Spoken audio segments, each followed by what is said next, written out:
감사합니다. 우리 좌우적으로 인사하겠습니다. 잘 오셨습니다. 그리고 한 주 행복한 한 주 되세요. 네. 네, 이제 날씨가 많이 추워졌습니다. 그죠? 날씨가 많이 추워져서 지금 뭐 몸이 안 좋으신 분들도 또 많이 있을 텐데 건강에 유의하시고 여러분 더 영육간에 강건한 시간 보내시기를 예수님의 이름으로 축복합니다.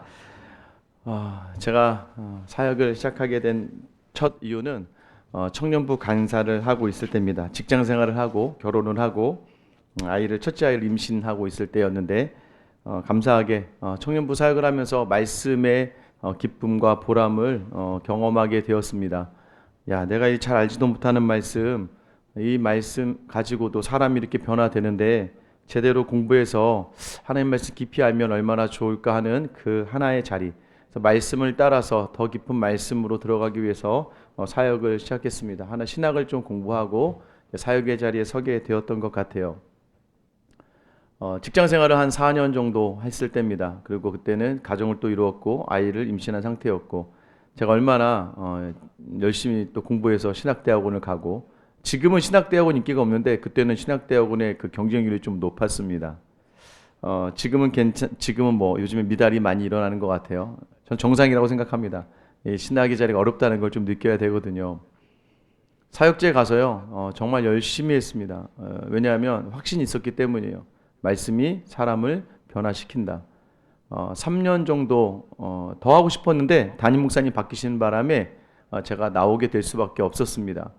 3년 정도를 금요일날 학교가 끝나자마자 집에 잠시 가서 가방을 내려놓고 옷을 갈아입고 금요일 저녁부터 주일 밤 늦은 시간까지는 계속해서 교회에 있었습니다. 말씀이 확실히 있었어요. 아이들을 어떻게든 더 가르치기 위해서 금요일 철야는 교사들과 함께 말씀을 나누고 철야기도 끝나고는 또 아이들 남겨 기도회 하고 토요일 날은 아이들을 오전 내내부터 성경 공부를 시키고 오후에는 또 학교 수업이 떨어진 애를 데려놓고 영어 수업 공부를 시키고 또 저녁에는 함께 모여서 또 운동도 하고 같이 다과도 하고 주일날 새벽부터 아침 7시부터 아이들 모여서 저녁 늦게까지 오후 6시 7시까지 계속 아이들 고등학교 아이들을 계속해서 말씀으로 양육하고 또 공부를 시키고 같이 놀고 같이 먹고를 3년을 반복했습니다. 3년 후에 이제 교회를 사임하게 됐어요. 사임을 결정하고 난 2달 전부터 계속 눈물이 흐르기 시작했습니다. 뭐 하염없이 눈물이 흘러내리더라고요. 마음이 너무 서운한 부분도 많았습니다. 교회 상황도 그랬고 저도 그렇고 새로 오신 목사님과의 관계에서도 별로 이렇게 좋지는 않았어요. 마지막 날 사임하는 날이었는데 제 기억으로는 그냥 새벽부터 계속 눈물 흘리다가 강단에 섰는데도 불구하고 도저히 아이들 눈을 보면 설교를 할 수가 없을 것 같아서 고개를 숙인 채 그냥 설교의 텍스트를 읽어나가면서 눈물만 흘리며 나왔던 것 같습니다. 사무실에 들어와서 잠시 앉아 있으면서 지쳐 있는데 그때 지나가는 우리 교육 담당하는 목사님이 그러시는 거예요. 아유, 전사님 처음이라서 그래. 처음이라서 그렇게 힘든 거야. 나중에 사역하면 괜찮아. 근데 그 말이 저에게는 다른 소리로 들렸습니다. 왜냐하면 저는 그때 제가 결단한 게 있습니다. 결심한 게 있어요. 아니다, 나는 어느 사역지를 가든 어느 사역지에서 마무리하든 꼭 이런 마음으로 마무리할 수 있도록 그 자리를 놓지 않겠다라고 결단했습니다. 사실 그날 눈물을 너무 많이 흘려서 탈진이 됐습니다. 그래서 원래는 그 오후에 다음에 가야 될 교회, 제 은사 목사님의 교회에 가서 인사하기로 했었는데 도저히 제가 여러분 보시는 바와 같이 되게 튼튼한데 그때는 더 튼튼했는데 도저히 갈 수가 없어서 양해를 구하고 이제 한 주를 좀 미뤘습니다. 그렇게 첫 사역지를 눈물로 마무리했던 것 같아요. 그리고 나서 두 번째 사역지에서도 그랬고 제 마지막 전임 사역지에서도 그랬습니다. 두 번째 사역지의 마지막 때도 눈물을 많이 흘려서 너무 힘들 정도로 그리고 마지막 제가 이제 지금 생수형교회 오기 전에 마지막 교회 가장 오래 전임 사역을 했는데 그 마지막 때는 또 목사님께서 마지막 날 대예배 설교 1, 2, 3부 설교를 다 저에게 맡겨주셨어요. 1, 2, 3부 내내 펑펑 울다 끝났습니다. 그리고 성도들에게 약속한 건 너무나 받은 사랑이 많아서 제가 이후에 어느 교회가 사역을 하든 사랑이 부족해서 제가 하나님 앞에 불평하지는 않겠습니다라는 결단을 하고 나왔습니다. 생수양교회는 제가 이제 더 특별하겠죠. 왜냐하면 제가 담임 목사이기 때문에 만 6년에 지금만 되어도 성도들 한 가정 한 가정이 다 눈에 들어오는데 어떻게 이 가정이 서고 그 자녀들을 보게 되는데 얼마나 제게 감동이 있겠습니까? 근데 또 하나 있습니다. 이 로고스의 자리가 제게 언제까지 주어질지 모르겠지만 제 마음에 드는 결단이 있습니다. 이 로고스의 끝자락에서도 저는 기도합니다. 하나님, 제가 이 끝자락에서도 처음 사역지의 끝과 같은 마음으로 이 자리에서 마무리할 수 있게 해달라고 늘 기도합니다. 여러분, 여러분에게 꼭 마지막이 있다는 것을 놓치지 마셔야 돼요. 끝자락이 있습니다. 어떤 분들은요, 그 끝자락이 굉장히 서로에게 서운하고 아쉬운 게 좋게 아쉬운 게 아니라 잘 나갔다. 난 잘 나간다. 왜 그럴까요? 서로에 대해서 마음의 어려움이 있던 거죠. 여러분, 내가 마음을 열고 공동체를 품으면 그 공동체는요, 나에게 무한한 감동과 기쁨을 줍니다. 특별히 이 로고스라고 하는 공동체는 좀 다르죠. 왜냐하면 믿음을 기반하고 있기 때문입니다. 믿음이라는 게 우리에게 기본적으로 깔려 있는 거기 때문에. 여러분, 오늘 한 사람이 마지막 자리에 등장하는 거예요. 이제 여호수아입니다.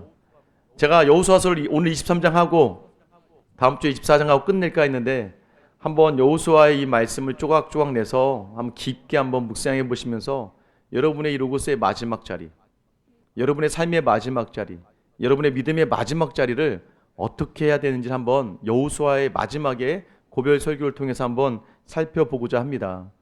여호수아는 크게 4개로 나누어진다고 했어요. 건너야 된다, 취해야 한다, 그리고 나눠야 한다, 섬겨야 한다. 사실 이걸 가르쳐 주신 교수님이 이제 11월 넷째 주에 오셔서 여러분에게 설교를 해주십니다. 우리 김준호 변호사님이 아버님이신데 제 은사이기도 합니다. 그분이 나누어는 신학적 4단계입니다. 근데 마지막에 섬기라라는 이 장이 22장부터 시작하는데 오늘 특별히 본격적으로 여호수아의 이 고별 설교를 통해서 섬겨야 된다라고 이야기하는 거예요. 오늘 성경 말씀 읽을 때 1절부터 7절 읽을 때 여러분 가장 많이 강조된 게 뭔지 아세요? 가장 많이 반복된 거. 여러분 성경을 읽을 때 팁을 좀 드릴게요. 여러분 성경을 읽을 때 성경을 좀 단순하게 읽지만 굉장히 깊게 성경 말씀 읽고 싶다면 이 성경은요 반복되는 단어들과 구절들을 잘 찾아내시면 그런 분들이 성경을 잘 읽는 분들입니다. 오늘 본문에서 반복되는 구절이 뭐예요? 네, 저만 읽었나요? 저희 같이 읽지 않았습니까? 너희의 하나님 여호와가, 너희의 하나님 여호와께서, 너희의 하나님이라고 얘기하죠. 너희의 하나님. 여러분, 저는 여러분들의 마지막 자리에서 여러분의 자녀를 바라보고 여러분의 교회를 바라보며 또 로고스를 바라보면서 자신 있게 너희의 하나님이라고 이야기할 수 있는 무엇입니까? 여호수아가 드디어 자신의 하나님, 그러니까 아브라함과 이삭과 야곱이 하나님이었는데 그게 자신의 하나님이 되고 자신의 하나님이 이스라엘 공동체에서 함께 하니까 이제는 나의 하나님으로 자신 있는 거예요. 이 하나님이 나의 하나님이냐? 이 하나님이 너희 하나님 아니냐? 왜냐? 이 하나님이 너희와 함께 하시지 않았냐?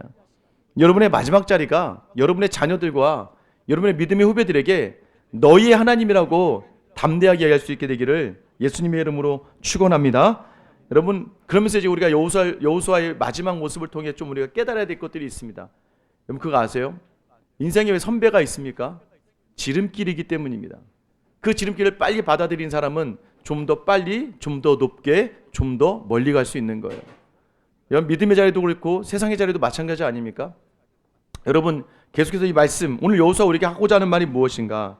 1절 말씀 보면 여호와께서 주의 모든 원수들로부터 이스라엘을 쉬게 하신 지 오랜 후에 여호수아가 나이가 많아 늙은지라 라고 되어 있죠. 이스라엘을 쉬게 하셨다는 거예요. 쉬게 하셨다. 여러분 쉬다라는 안식이라는 의미는 원래 사바트라는 단어인데 여러분 이것은 이제 그냥 행동을 멈추는 거고 오늘 본문에 쓰여지는 단어 누하흐라고 하는 단어예요. 이거는 뭐냐면 뭔가 잠시 쉼의 자리를 주는 거예요. 근데 이게 뭐냐면 다음을 위한 쉼이라는 의미를 담고 있습니다. 그러니까 여호수아와 이스라엘 백성이 전쟁을 하고 땅을 다 나누고 잠시 쉬었다는 거예요. 이 쉼은 뭐예요? 다음으로 도약하기 위한 쉼이라는 거예요. 여러분 우리 인생이 아직 끝나지 않았다는 걸 아셔야 돼요. 우리는 항상 하나님께서 어떤 기도의 제목을 이루어 주시거나 응답을 주시거나 상황을 좀 바꿔주실 때가 있어요. 그때 우리에게 좀 쉼이 주어질 때 여러분 그 쉼은 끝나는 게 아니에요. 모든 게 다음을 준비하는 쉼이 돼야 돼요. 그러니까 여러분 주말도요 잘 쉬어야 됩니다. 주말에 자기 몸을 망가뜨리면 안 돼요. 그러면 이 주말에 잠깐의 쉼이라는 건 아직 우리 인생이 끝나지 않았기 때문에 그 다음을 준비하는 쉼이 되는 거예요. 그래야 그런 사람들이 지혜로운 사람이고 이 땅에 많은 것을 취할 수 있는 삶이라는 것을 놓치지 마셔야 돼요. 그래서 지혜로운 분들은요 잘 쉬고 잘 놉니다. 놀더라도 시간 배분을 아주 잘해요. 그런데 꼭 이 인생의 스케줄을 정리 못 하시는 분들이, 꼭 모든 것을 망가뜨리는 분들 특징이 뭐예요? 그냥 생각 없이 놀아요. 자기 자신을 제어하지 못하고 놀면 그 다음에 무너지죠. 믿음도 마찬가지입니다. 때로는 하나님이 좀 쉬라고 할 때가 있어요. 그 쉴 때 다음을 준비하며 잘 쉬셔야 돼요. 오늘 하나님께서요, 온전한 쉼을 이스라엘에게 주셨습니다. 혹시 여러분 중에 쉼의 자리에 있으신 분 계십니까? 그럼 여러분, 그것은 하나님이 주시는 쉼이에요. 그러면 하나님이 원하시는 대로 여러분 그 자리를 감당해 내셔야 돼요. 만약에 여러분에게 26시간이 주어진다면, 아마 제자 훈련하신 분들이 질문 받으셨을 거예요. 26시간, 2시간이 더 주어진다면 여러분 뭐 하시겠어요? 많은 분들이 그래요. 잠을 잔대요. 어떤 분들은 아이들하고 좀 더 시간을 가질 거래. 아내와 함께 대화를 할 거래. 그럼 그 시간이 여러분에겐 지금 가장 우선의 시간이 되는 거예요. 그럼 여러분 잠을 더 확보하셔야 되고, 아내와의 시간을 더 확보하셔야 되고, 또 산책의 시간, 운동의 시간을 더 확보해. 그게 바로 우선이에요. 그러니까 바쁜 일 하다가 중요한 일 놓치지 마시라고요. 2시간 더 있으면 하고 싶은 게 지금 당장 여러분이 해야 될 거라는 것을 놓치지 않아야 됩니다. 오늘 여호수아가 이렇게 고백돼. 또 하나 반복되는 1, 2절에 반복되는 구절이 있습니다. 그게 뭐예요? 여호수아가 나이가 많아 늙었도다. 그럼 계속해서 1, 2절에 반복되죠. 성경은 여호수아가 나이가 많아 늙었대요. 여러분 기억하셔야 돼요. 하나님이 절대 들어주시지 않는 기도, 첫 번째, 늙지 않게 해주세요. 절대 들어주시지 않습니다. 죽지 않게 해주세요. 절대 들어주시지 않습니다. 이것은 하나님이 정하신 섭리와 순리이기 때문에 법칙이에요. 절대 한 개인으로 인해서 바꿀 수 없는 거예요. 여러분 다 그래요. 나이 많이 들면 좋은 게 없대요. 저희 권사님이 늘 하시는 말씀이에요. 나이 먹어서 좋은 게 없어. 몸도 안 좋고 다 안 좋대. 다 서운하고 막. 여러분, 그런데 오늘 여호수아는 뭐라고 얘기해요? 나이 많아 늙었다라고 얘기하는 거예요. 여러분, 누가 여러분에게 할아버지 하면, 물론 뭐 손주들이 하는 건 좋겠지만 밖에 나가자마자 할아버지 하면 그렇게 그닥 좋아하시는 분들이 많지는 않으시더라고요. 근데 여호수아는 그 자리를 인정합니다. 나는 나이가 많아 늙었고 나의 삶은 얼마 되지 않는다. 여러분 인생이요, 성장하는 가장 좋은 그 자리가 뭐냐면 자기 자신을 정확하게 인정하는 거예요. 여러분, 인정하는 사람이 성장합니다. 예전에 직장 생활할 때요, 저희 팀장님이 참 대단하셨어요. 이제 상업비 고등학교를 나와서 이제 전문대학을 갔다가 간신히 이제 회사에 직장에 들어왔는데, 사실은 들어올 수 없는 상황인데 다른 곳에서 경험을 잘 쌓고 너무나 성과가 좋아서 회사에서 원래는 4년제 이상만 뽑고 들어올 수 있는 회사인데 이분을 이제 스카우트해서 들어온 거예요. 어떻게 보면 전문대학교를 졸업한 거죠. 그런데 이분이요, 정말 항상 겸손하게 배우십니다. 뭐 컴퓨터 하나 배우더라도 절 불러서 재현아 일로 와봐, 이거 어떻게 하면 돼? 배울 때 자세는 굉장히 공손합니다. 그리고 다른 사람이 이야기할 때 굉장히 겸손하게 받아들여요. 누군가가 이야기해요. 공부를 더 해야 됩니다. 그럼 정말 고민하시다가 바로 공부를 더 하세요. 편입을 해서 학교를 다니고 나중에 석사, 박사까지 끝내시더라고요. 왜? 앞으로 사업을 해야 되니까 이게 필요하다고 느껴지면 겸손하게 그 자리에 받아들이시는 거예요. 그리고 항상 얘기해요. 내가 배운 게 없잖아. 여러분, 내가 배운 게 없잖아. 내가 부족하잖아. 여러분, 이거 인정하고 나서 달려가니까 무서운 거예요. 근데 많은 사람들은 그러지 않거든요.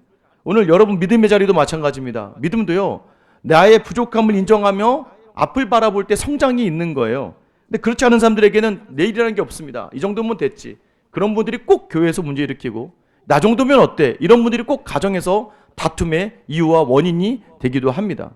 여러분, 여호수아가 얘기해요. 나는 나이가 많이 들었다. 그래서 그가 후배들을 다 모아놓고 이야기하는 겁니다. 뭘 얘기하냐? 3절에 보면 너희 하나님 여호와께서 너희를 위하여 이 모든 나라에 행하신 일을 너희가 다 보았거니와 너희 하나님 여호와 그는 너희를 위하여 싸우신 이시라. 여러분, 마지막 이야기할 때 여러분 뭘 얘기해? 첫 번째, 과거의 하나님. 이건 은혜의 하나님이죠. 야, 하나님이 너희를 위하여 이 모든 나라에 행하신 일을 너희가 보았다는 거예요. 너희 하나님 여호와 그는 너희를 위하여 싸우신 이시라. 여러분이 이 하나님을 고백할 수 있게 되기를 축원합니다. 여러분, 우리의 인생의 모든 자리 승리는 늘 주님이 주셨다는 거예요. 이걸 잊죠. 내가 얻은 줄 알아요. 과거의 영광이 다 내 힘인 줄 알아요. 그러니까 어떻게 됩니까? 넘어지고 무너지게 되는 거예요. 여러분 기억하셔야 됩니다. 과거의 모든 자리의 영광은 하나님께서 우리에게 허락하시게 해주신 승리를 기반한다는 것을 놓치지 않게 되기를 축원합니다. 여러분, 하나님이 주셨다. 이 고백할 수 있어야 돼요. 근데 여러분 어떻게 돼요? 내가 너희를 어떻게 키웠는지 알지? 내가 어떻게 했는지 알지? 여러분, 이런 분들이요, 가정에서 꼭 자녀들에게 상처를 주고요, 공동체 안에서 꼭 어려움을 줍니다. 여러분, 이 로고스에 오셔서 믿음이 없는 분들은 괜찮아요. 믿음이 있는 분들은 이런 고백하셔야 됩니다. 이 모든 영광의 자리는 주님이 주신 것이다. 이 고백을 할 수 있는 여러분이 되셔야 돼요. 여러분, 4절에 보면 제비를 뽑아서 너희를 주셨다. 그러니까 나는 제비 뽑기만 했을 뿐이야. 이 얘기 뭔지 아세요? 제비를 뽑았다는 표현이요, 이 고랄이라는 단어인데, 누가 저번에 한번 나눔하시다가 우리 장로님 여쭤보셔서 제비를 어떻게 뽑았을까요? 라고 궁금해 하시더라고요. 그래서 제가 한번 찾아봤습니다. 자료를 찾아보니까 작은 돌이나 조각들을 가지고 표시를 해서 항아리에 넣어놓고 이제 그 항아리에서 뽑는 거예요. 지명이나 이름을 넣어서 이렇게 뽑아서 땅을 분배했던 것 같아요. 여러분, 지금 여호수아 뭘 얘기하는 거냐면, 이 제비뽑기라는 자체가 구약에서는 하나님께 맡긴다라는 의미를 가지고 있습니다. 그러니까 여러분, 그냥 우리가 지금 제비뽑기 하듯이 뭐 사다리 타기 하듯이 이런 게 아니에요. 이게 성막에 모여서, 거룩한 성막에 모여서 제사장의 입회 가운데 거룩한 마음을 가지고 그 자리에서 경건한 마음으로 그 자리 이 자리에 주신 건 하나님이라는 것을 인정하는 자리라는 거예요. 그러니까 여러분, 제비 뽑았다는 자리는 어떠한 것을 주셔도 하나님이 주셨다는 것을 인정하겠습니다라는 거예요. 여호수아가 여호수아할 수 있는 가장 큰 이유는, 여러분, 여호수아의 모든 삶이, 여러분, 여호수아서에서 가장 많이 등장하는 표현이 뭐라고 얘기했어요? 여호수아에 대해서는 두려워하지 말라, 놀라지 말라.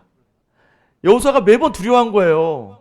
여호수아가 매번 놀란 거예요. 그러니까 여호수아가 강하고 담대하지 않는 사람이었고 늘 두려움 속에 살아가는 사람이었다는 거예요. 여러분, 그러지 않습니까?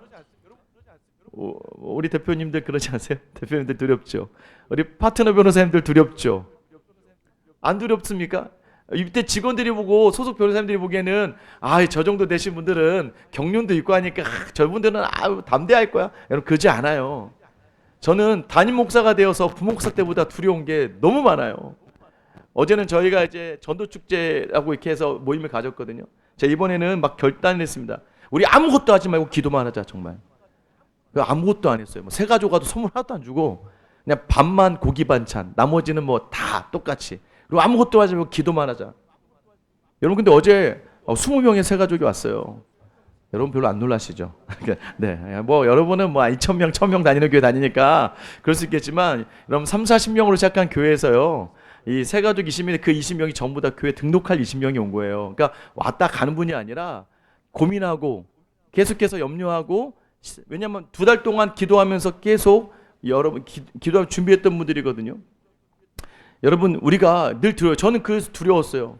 막 아침부터 막 방송 장비가 고장 나가지고는 막 안 되고, 막 PPT도 안 떠지고, 막 문제가 많았어요. 막 소리도 안 나고. 여러분, 그때마다 어떻게 해요? 하나님이 주신 자리로 인정하는 거예요. 제가 예전 같았으면 막 화를 냈을 거예요. 이거 왜 안 되는 거야? 이건 또 도대체 뭐야? 어제 누가 이걸 건드렸어? 원인을 찾고 막 그 밟은 세곤을 해서 이 탓을, 책임을 누구에게 돌려야 될지, 나는 아니다, 너다, 이거 찾아내는 게 우리의 삶이었는데, 어제는요, 기도하면서 준비된 자리는 이거예요. 괜찮아요. 안 되면 안 되는 대로 하죠. 마이크는 나오네. 감사하네. 화면은 뜨네. 방송은 나갈 수 있네. 감사하네. 여러분, 그 여유의 마음이 어디서부터 시작되는 거예요? 하나님이 하셨다는 걸 인정할 때부터 시작되는 거예요. 이번 주도 여전히 여러분 마음대로 안 될 거예요. 근데 여러분, 무너지지 마세요. 왜요? 그럼 여러분, 그 자리에선 더 이상 여유와 기쁨과 감사가 사라지는, 여러분에게도 악조건, 공동체에게도 악조건이 되는 거예요. 안 되는 거 너무 거기 집중하지 마시고 해야 될 것에 집중하는, 오늘 믿음 모르는 하나님에게 집중한 여러분 되시길 예수님의 이름으로 축원합니다. 그게 과거에 하신 하나님의 은혜예요. 또 하나는 뭐예요? 현재의 자리에 그래서 순종하라는 거예요. 더 5절에 보면, 너희의 하나님 여호와가 그가 너희 앞에서 그들을 쫓아내사 너희 목전에서 그들을 떠나게 하시리니, 너희 하나님 여호와께서 너희에게 말씀하신 대로 너희가 그 땅을 차지할 것이라. 아직 완전하게 차지한 게 아니에요. 분배만 끝났어요. 그리고 몇몇 지파는 공격해서 땅을 차지했어요. 그러니까 너희가 이 과거의 하나님을 기억하면서 지치지 말라는 거예요. 여러분, 왜 번아웃이 오는 줄 아세요? 왜 지치는 줄 아세요? 얼마 전 제 동생 목사님이 목동에 있는 규모 있는 교회에 담임으로 가셨는데, 참 열심히 하셨어요. 제가 봐도 야, 너 정말 열심히 한다. 그런데 별로 3년 만에 교회 사임을 하시고 쉬고 계세요. 번아웃이 와버린 거예요. 번아웃이 왔어요. 왜 그런 줄 아세요, 여러분? 여러분 늘 우리 삶의 자리를 말씀에 기대어서 나를 돌아보면서 가야 돼요. 그러니까 빨리 가는 게 좋은 게 아니잖아요. 이 속도가 중요한 게 아니라 방향과 또 그 방향에 맞춘, 여러분 마라톤 뛰는데 막 100m로 뛰면 아무도 못 뛰어요. 인생은 마라톤이잖아요. 그 우리 모든 자리마다 점검해야 돼요. 내가 지금 어떤 속도로 뛰고 있는가? 내 지금 페이스를 유지하고 있는가? 그 자리가 뭐예요? 바로 하나님을 기억하는 거예요. 말씀을 기억하는 거예요. 그래서 오늘 6절에 보면 여호수아가 이렇게 이야기합니다. 같이 한번 읽어볼게요. 시작. 그러므로 너희는 크게 힘써 모세의 율법책에 기록된 것을 다 지켜 행하라. 그것을 떠나 우로나 좌로나 치우치지 말라. 정복 전쟁이 시작되고 여호수아가 지금 마지막 이 고별 설교까지 40년의 시간이 흐릅니다. 40년. 여러분 이 말씀은 여러분 기억하시죠? 여호수아서 1장 8절. 이 율법책을 내 입에서 떠나지 말게 하며 주야로 그것을 묵상하여 그 안에 기록된 대로 다 지켜 행하라. 그리하면 내 길이 평탄하게 될 것이며 내가 형통하리라. 누가 하셨어요? 하나님이 여호수아에게 하신 말씀이에요. 40년 전 정복을 시작할 때 하나님이 여호수아에게 주신 말씀. 여러분 그 말씀 가지고 오늘 이 시간 여호수아가 이스라엘 백성에게 이야기하는 거예요. 너희는 크게 힘써서 율법책을 기록된 것을 다 지켜 행하라. 이 크게 힘쓰다. 그러니까 크게 힘쓰다라는 표현이 하자크라는 표현입니다. 아까 1장 8절에서 나온 강하고 담대하라 이 표현이 하자크의 에메츠라는 단어예요. 강하고 그러니까 힘써라는 단어는 강하게, 여러분 딴 건 다 놔도 되는데 강하게 붙들어야 될 게 있는데 그게 뭐다? 말씀이다. 말씀만은 강하게 붙들어야. 그리고 지키다라는 게 이게 파수하다라는 의미. 파수꾼 아시죠? 정찰하면서 이게 지키는 사람들. 그러니까 여기서 지켜 행하라는 얘기는 뭐냐면 이 약속의 말씀을 파수꾼처럼 늘 살피며 그 자리를 지켜 행하라는 거예요. 그럼 여러분 첫 번째는 말씀을 읽어야겠죠. 말씀을 봐야겠죠. 그 말씀대로 있어야겠죠. 그 파수꾼처럼 눈을 크게 뜨고 침략당하지 않게끔 말씀을 붙들어야 되고, 두 번째 행하다라는 단어예요. 그러니까 그냥 행하는 거예요. 근데 여러분 행하는 게 너무 중요하죠. 오늘 나눠드린 주보 야고보서 1장 22절 말씀 여러분 한번 보세요. 주보에 있죠. 너희는 말씀을 행하는 자가 되고 듣기만 하여 자신을 속이는 자가 되지 말라. 들을 때는 막 감동이 있고 은혜도 돼요. 눈물도 나고 그렇게 살아야지 라고 해놓고 나가서 행하지 않는 사람은 뭐다? 자기 자신을 속이는 자다. 여러분 그러니까 발전이 없고 변화가 없고 아무것도 없는 거예요. 여러분 매번 가정에게, 여러분 기도의 제목이 그러니까 남편을 변화시켜 주시옵소서, 아내를 변화시켜 주시옵소서, 자녀를 변화시켜 주시옵소서, 우리 직장의 저 변호사님을 변화시켜 주시옵소서, 저 직원들의 마음을 부드럽게 변화시켜 주시옵소서. 듣고 감동만 있으니까 매번 마치 하나님이 딱 들어주실 것처럼 저 사람 바꿔주시고 이 사람 바꿔주시고 이거 바꿔주세요. 여러분 중요한 건 말씀을 듣고 감동이 있고 은혜가 있는 사람은 나를 변화시키는 사람이에요. 지켜 행하라는 거예요. 말씀을 네가 봤으면 그 말씀대로 행하라. 행하면 누가 일하시는 거예요? 그 말씀을 약속하신 하나님이 주시는 거예요. 이 다바르라는 게 말씀하시다는 뜻이거든요. 여러분 하나님은 말씀하다는 이 다바르라는 단어에는 행하다라는 의미도 같이 포함되어 있습니다. 하나님은 말씀하시는 순간 무조건 행하시는 분이라는 거예요. 그러면 그 말씀을 받는 사람은 말씀을 듣고 내가 지켜 행하려고 하면 그 반드시 말씀이 내게 임하며 일하게 된다. 여러분 말씀을 붙드는 여러분 되시기를 축원합니다. 행해야 돼요. 여러분 순종해야 됩니다. 그러면서 여러분 미래로 나아갑니다. 그럼 미래는요 7절 같이 한번 읽어볼게요. 시작. 너희 중에 남아있는 이 민족들 중에 들어가지 말라. 그들의 신들의 이름을 부르지 말라. 그것들을 가리켜 맹세하지 말라. 또 그것을 섬겨서 그것들에게 절하지 말라. 말씀을 지킨다는 게 뭐예요 여러분? 이렇게 얘기하는 거예요. 지금 너희가 말씀에 순종해야 돼. 결단해야 돼. 그럼 뭐라는 거냐면 바로 가나안 세상의 신들의 이름을 부르지 말라는 거예요. 이름을 부르다라는 건 따라간다는 얘기예요. 저 사람 따라가는 게 이름을 부르는 거예요. 그들과 같이 맹세하지 말래요. 그들에게 절하지 말래요. 이 말씀에 순종하지 않다가 이스라엘이 무너지잖아요. 그죠 여러분? 여러분도 알죠? 요즘에 청문회 보고 국정감사 보면 느껴지는 게 있지 않습니까? 참 좋았던 분이 딱 한순간에 잘못이, 그거 사진 어떻게 다 이렇게 찍는지 모르겠어요. 그 자료가 어떻게 다 나오는지 모르겠어요. 그러니까 여러분, 세상에 비밀이 없다는 거예요. 내가 하나님의 약속의 말씀 놓치고 인간적인 욕심 가지고 행했다가 그 작은 거라고 생각하는 나의 교만이 결국에는 사람 인생 하나를, 또는 뭐예요? 여러분, 핸드폰 하나 잘못 받다가 찍혀서 그 자리 다 내려놔야 되고, 전화 통화한 거 녹음 당했다가 말 한마디 잘못한 게 다 나오잖아요. 여러분, 왜 그 자리에 그렇게 나왔을까요? 하나님이 원하시지 않는 말과 행동과 삶을 살았기 때문입니다.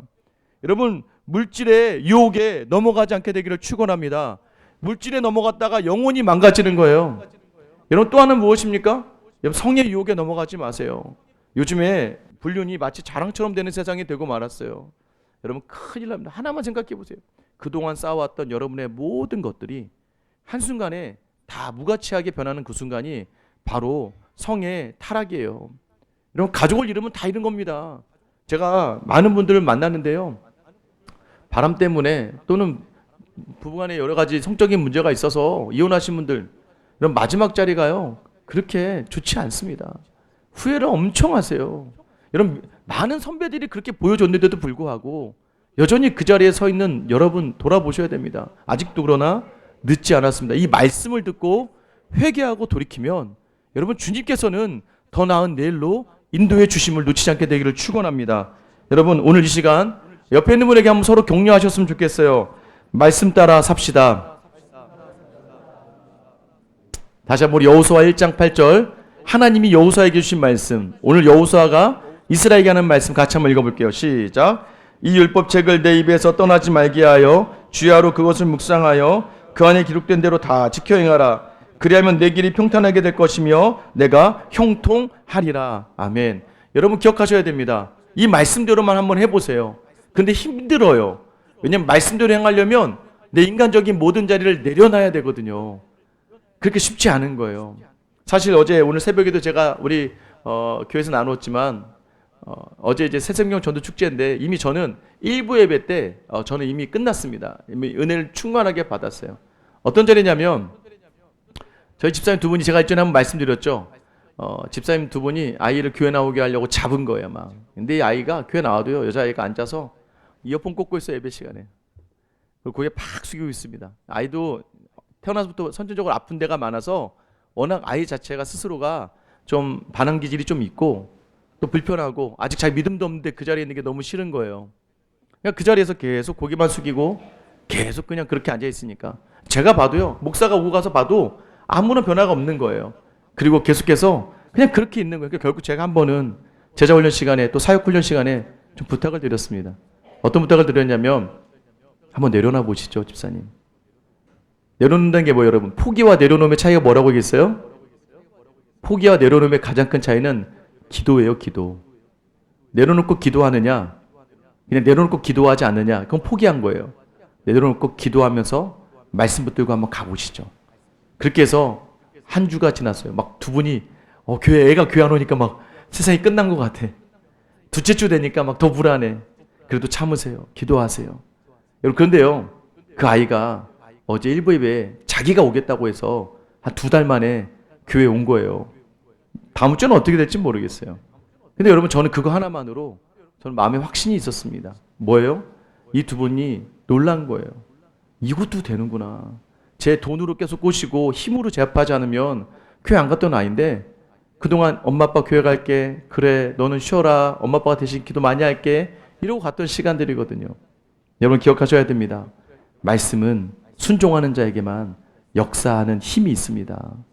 여러분, 그 말씀의 능력으로 기독교가 2000년을 이렇게 힘 있는 믿음의 신앙으로 버텨온 거예요. 오늘 다시 한번 여러분의 삶의 자리에서 어렵고 힘든 모든 자리를 주님 앞에 내어드리며 다시 한번 말씀 따라 살아가기로, 말씀으로 하기를 결단하는 저 여러분 되시길 예수님의 이름으로 축원합니다. 우리 찬양할게요.